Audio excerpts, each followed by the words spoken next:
अस्सलामुअलैकुम, आप देख रहे हैं ANY न्यूज़ नेटवर्क। मैं हूं मोहम्मद एहसन। खबर शामिल करते हैं कमीर सिटी साहिवाल से। हमारे रिपोर्टर मोहम्मद शहजाद फरीदी की रिपोर्ट के मुताबिक कमीर शरीफ में कमीर मेडिकल केमिस्ट एसोसिएशन के इलेक्शन का इनेकाद किया गया।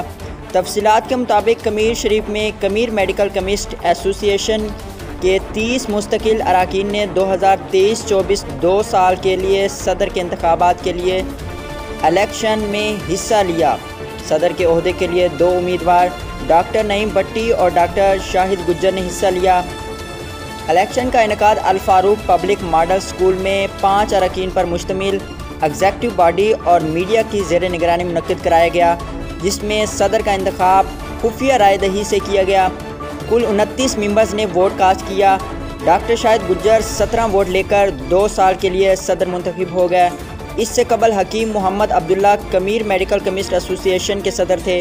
उन्होंने अपनी बीमारी और तबीयत की नसाजी के बावजूद न सिर्फ इलेक्शन में हिस्सा लिया बल्कि अपनी टीम के साथ मिलकर साफ शफाफ इलेक्शन का इनेकाद करवाने में भरपूर किरदार भी अदा किया। उन्होंने नए मुंतखब होने वाले सदर डॉक्टर शाहिद गुज्जर को मुबारकबाद दी और नेक तमन्नाओं का इज़हार किया। कमीर मेडिकल केमिस्ट एसोसिएशन ने इस इंतखाबी अमल की शफाफियत के लिए यंग जर्नलिस्ट प्रेस क्लब कमीर के नुमाइंदे हसनैन अशरफ कलिया को खुसूसी तौर पर मदऊ किया और इस इंतखाबी अमल को मुकम्मल कवरेज पर यंग प्रेस क्लब कमीर का शुक्रिया भी अदा किया।